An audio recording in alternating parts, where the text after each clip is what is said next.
Groom-to-be sits me down one day before our wedding, and tells me we need to postpone it, and turn it into a divorce party instead, because his golden sister just got served by her husband for being a cheat.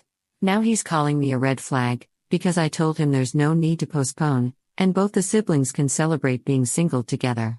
I, 28, female, have been with my fiancé, Terry, 30, male, for 5 years. And we were supposed to get married tomorrow. Yep, you read that right. Were. Because as of last night, everything flipped upside down and I'm still sitting here trying to wrap my head around what just happened. I can't even fully process it yet, but writing it out might help me make some sense out of it. Terry and I met through mutual friends at a housewarming party. It was one of those casual weekend get-togethers with snacks, drinks, and way too many people crammed into one apartment. We ended up standing near the chips and dip, chatting about some obscure indie band that no one else had heard of. And from that moment on, we kind of just clicked. He was charming and funny in this low-key self-deprecating way that I found really comforting. He actually listened when I talked and I felt like he saw me in a way that most people didn't. We started dating not long after that night and things just flowed naturally between us. 3 years into the relationship and he proposed during a weekend trip to the mountains.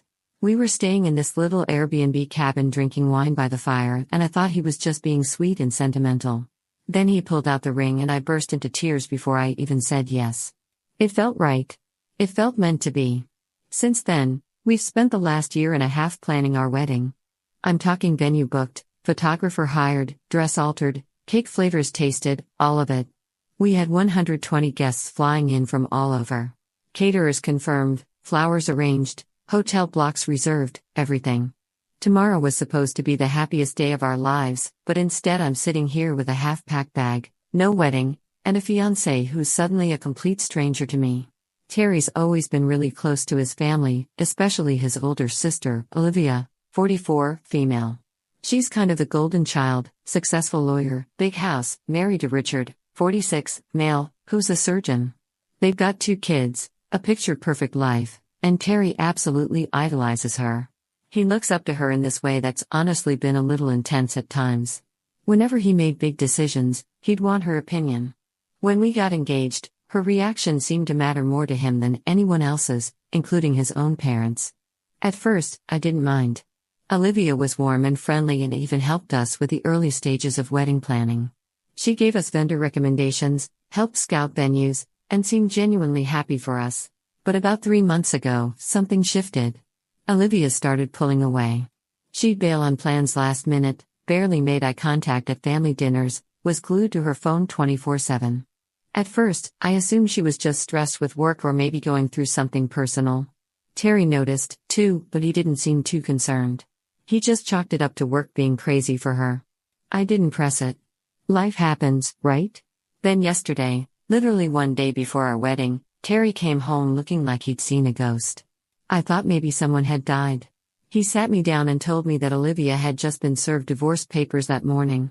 Her husband, Richard, found out she'd been having an affair with some guy she worked with, not just one-time thing, a full-on 6-month affair, and he had proof. Texts, emails, hotel receipts, the whole thing. Richard wasn't interested in reconciling. He was furious and was already going after full custody of their kids. He said Olivia's moral character made her unfit for joint custody. Apparently, it was ugly and fast and completely out of nowhere. I was stunned, shocked. Yeah, but mostly just sad. Sad for the kids, sad for the loss of something that looked so perfect on the outside. I told Terry that obviously it was a terrible situation and we'd do what we could to support Olivia through it, but right now we had a wedding tomorrow. And that's when Terry completely blindsided me. He said we needed to postpone the wedding. I didn't get it at first. I thought maybe he meant a few hours or a day just to process everything. But no, he meant cancel it. Cancel our wedding that we planned for over a year and turn the whole thing into a divorce party for Olivia. He wanted to keep the venue, food, music, even the decorations, and just pivot everything into a celebration of Olivia's new freedom and independence. His words, not mine. He said it would be inappropriate to celebrate love and marriage while his sister's world was crumbling, that it felt wrong to go ahead with the wedding while Olivia was in so much pain. I thought he was joking. I really truly did. But when I saw the look on his face, I realized he was dead serious. He genuinely wanted to cancel our wedding and instead use the whole day to cheer up his sister, who, let's not forget, cheated on her husband for half a year and blew up her family. I couldn't believe what I was hearing. I was sitting there staring at the man I was supposed to marry in less than 24 hours, and it was like I didn't even recognize him. He wasn't asking me if I was okay with it. He was just telling me as if my feelings didn't matter. As if this wedding wasn't something we'd both poured our hearts and souls into for months. As if 120 guests hadn't spent money and time to be there for us. As if this entire day wasn't supposed to be about us. I just sat there completely numb. He kept going on about how Olivia needed this, how we could make it fun, how it was a chance to turn something painful into something empowering. And all I could think was, what about me? What about us? Does our relationship, our future, our moment just not matter anymore? After the initial shock wore off a little, I tried to stay calm and think clearly. I figured maybe Terry was just reacting emotionally and that once we talked it through, he'd realize how unreasonable it was to cancel our entire wedding for something that wasn't even directly about us. So, I tried to offer a compromise. I suggested that maybe we could still go ahead with our wedding like we had planned. And then afterward, once all the official stuff was done, maybe Olivia could have her own celebration, a fresh start, a divorce party, whatever she wanted. They could even do something together if it meant that much to him. Him celebrating the end of his bachelor life and her the end of her marriage. I thought it made sense. It felt like a fair middle ground, and that way our day would still be about us and Olivia would still get the support she needed in her own time and space. But Terry didn't take it that way at all. His reaction honestly left me speechless. He got mad, like really mad. He said I was being selfish, that I was putting myself above his family. He called me out for being insensitive and accused me of not caring about what Olivia was going through. He even said I was showing red flag behavior for not immediately agreeing to put everything on hold for her. Then he threw this line at me that my response was making him question everything about us and whether we really were meant to be together. And that's when it really hit me. This wasn't just about postponing a party. This was about priorities, values, and how Terry saw our relationship. I felt like I had walked through a door into an alternate reality where nothing made sense anymore. Here I was trying to be reasonable, trying to hold on to the day we'd planned and dreamed about for months. And somehow I was the villain in his eyes. Suddenly I was disloyal and cold for not throwing away everything to comfort his sister, the same sister who had blown up her own life by having an affair. I'm sitting here now, less than 24 hours from what was supposed to be my wedding day. And I honestly don't even know where I stand anymore. My dress is hanging in the closet. Our guests have started arriving. People have flown in from out of state, taken time off work, spent money on gifts and hotels. My parents have spent tens of thousands of dollars to make this day special for us.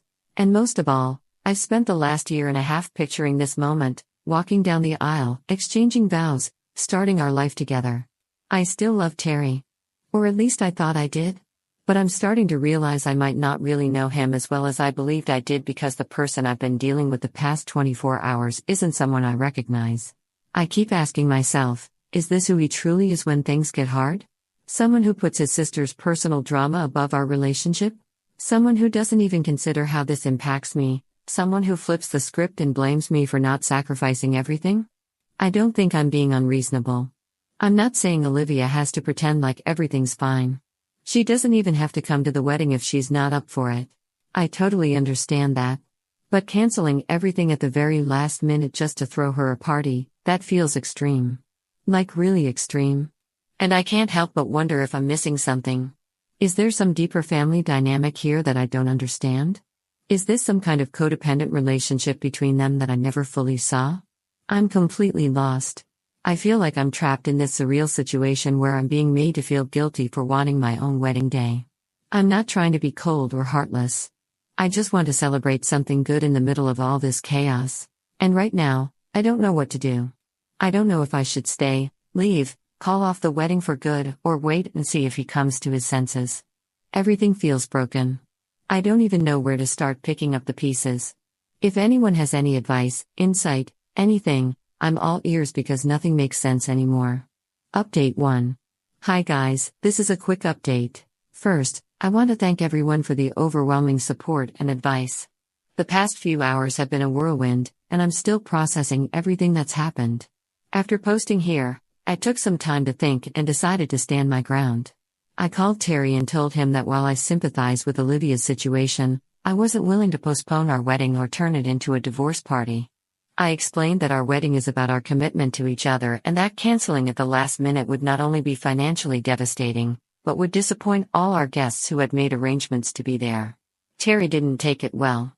He accused me of being insensitive and said his family needed him right now. He then dropped another bombshell. He had already called the venue and several vendors to discuss changing our wedding into a family support gathering. He hadn't canceled anything yet, but had started the process without even consulting me. I was furious and hurt that he would make such decisions unilaterally, especially regarding something as significant as our wedding. I decided I needed to talk to Olivia directly. I drove to her house, expecting to find her devastated, but what I found was surprising. She was calm, drinking wine with a friend, and seemed almost relieved about the divorce. When I mentioned Terry's suggestion about postponing our wedding for a divorce party, she looked genuinely confused and then embarrassed. She told me she never asked for that and would be horrified if we canceled our wedding on her account. Turns out Olivia had suspected Richard knew about her affair for weeks. The divorce papers weren't a shock to her, and while she was sad about her marriage ending, she had already come to terms with it. She was more concerned about custody arrangements and keeping things civil for the kids. I called Terry immediately after leaving Olivia's house and told him what she said. His response was bizarre. He insisted that even if Olivia didn't ask for the wedding to be postponed, it was the right thing to do because how could we celebrate love when love had failed his sister? I pointed out that people get divorced all the time without their siblings canceling major life events, but he wouldn't budge.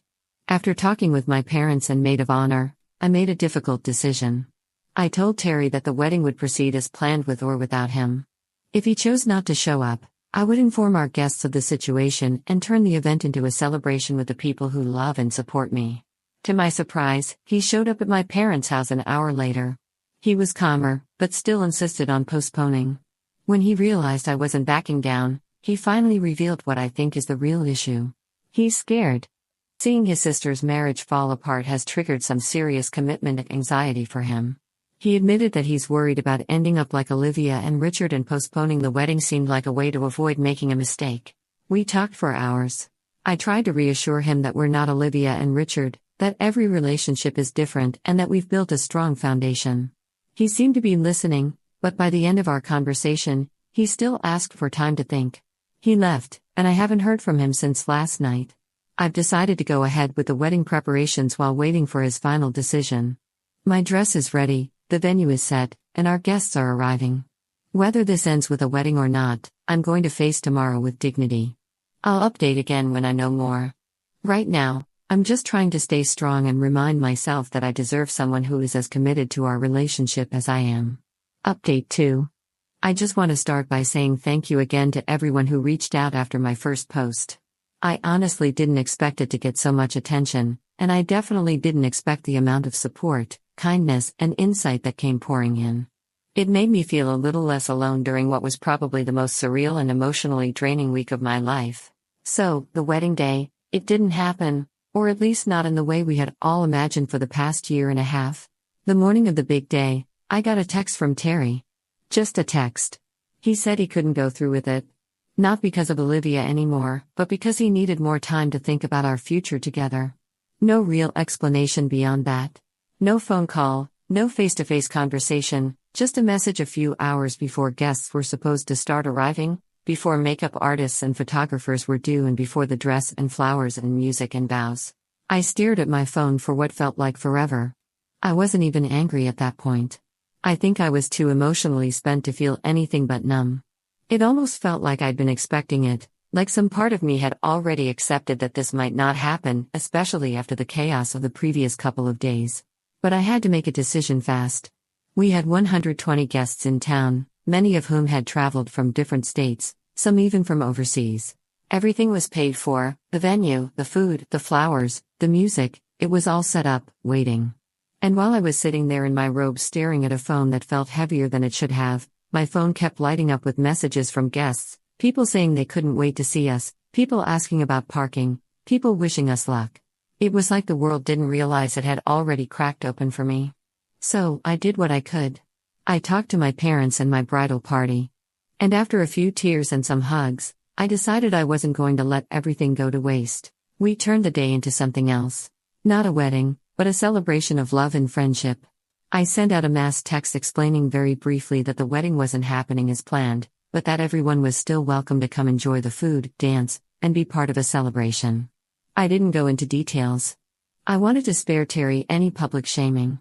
Not because I felt protective of him at that point, but because I didn't want my day, even a changed version of it, to be soaked in bitterness. And you know what?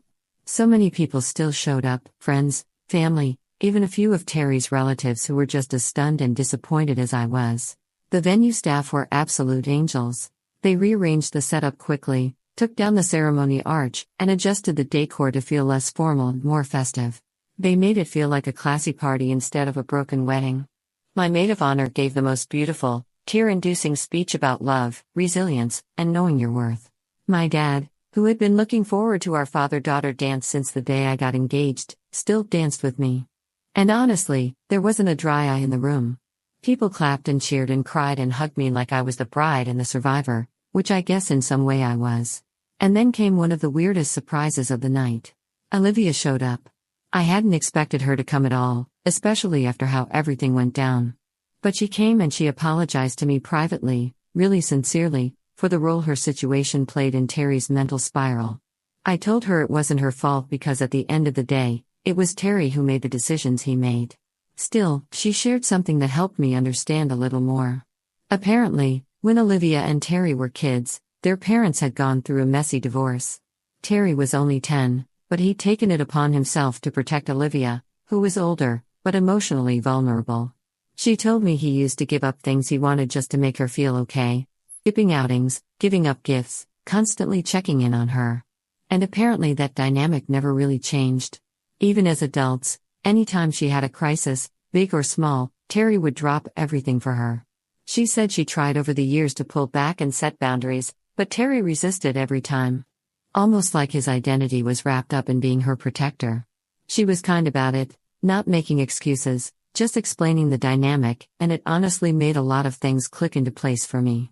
I still don't think it justifies what he did, but I do think it explains part of why he was so quick to flip everything upside down. He sees Olivia hurting and instinctively goes into savior mode, no matter the cost, even if that cost is his own relationship. But the night didn't stop there. Richard, yes, Olivia's soon-to-be ex, also showed up.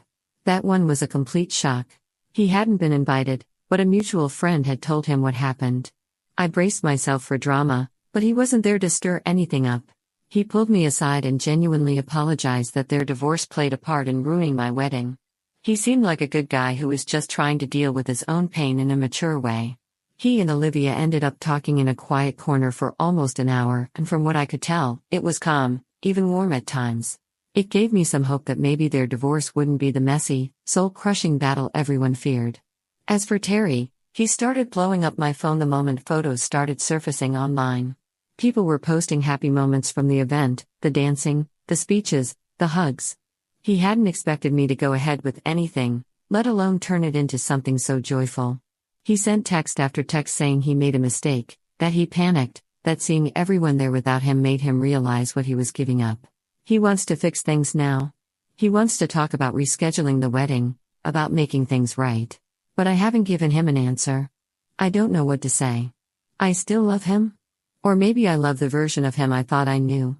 But there's this part of me that keeps whispering, if he bailed once, what's stopping him from doing it again the next time life gets complicated?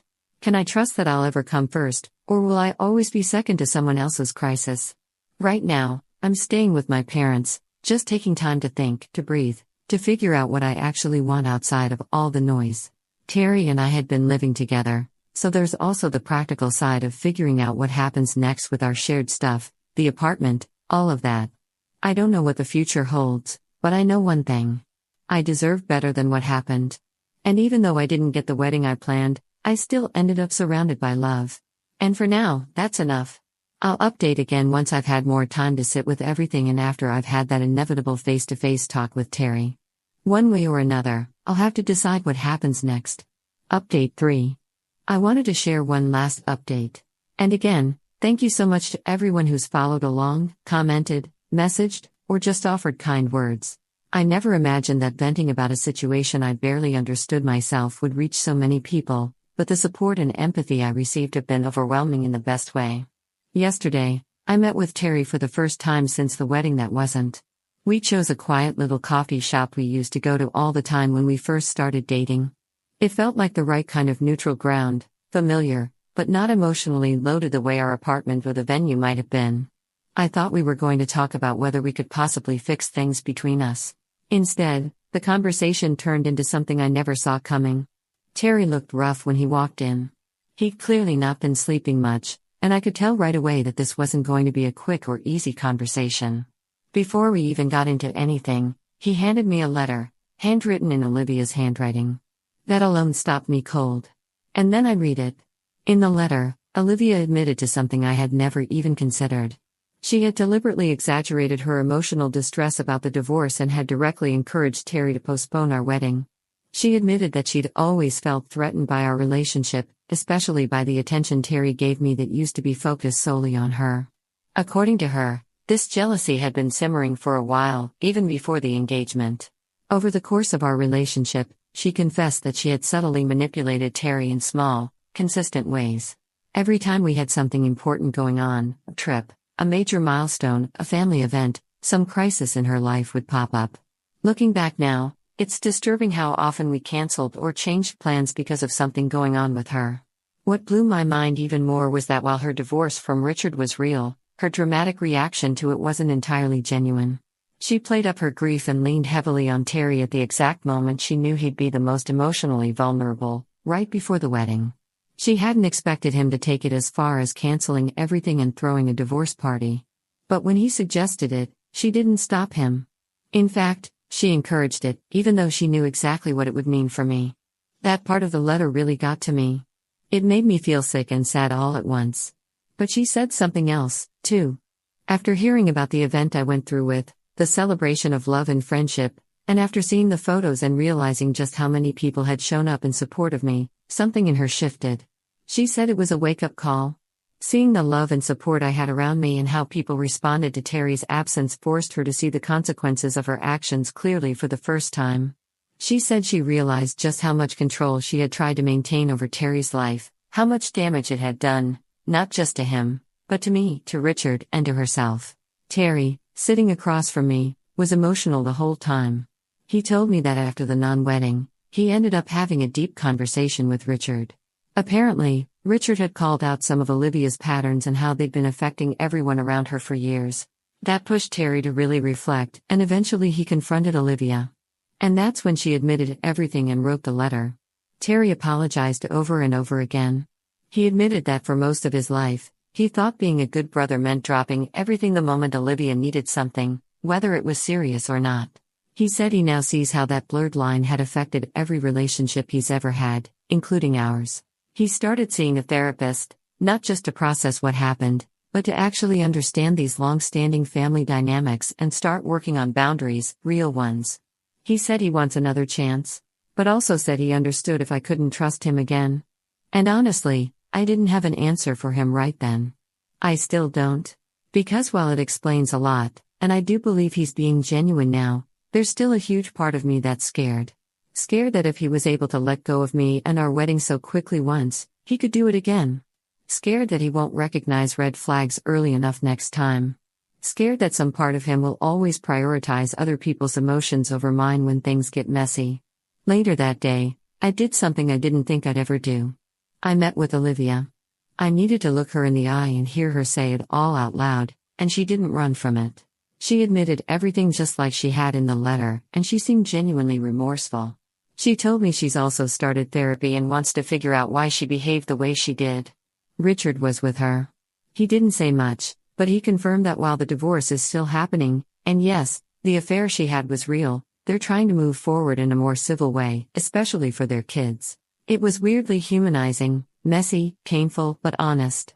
As for me and Terry, we've decided on a 6-month break. Not a full breakup, but a conscious separation with a clear boundary. He's going to keep working on his issues, on building healthy independence from his sister, and on figuring out who he is outside of his family obligations. I'm going to focus on myself, on my career, my friends, and the people who showed up when it mattered.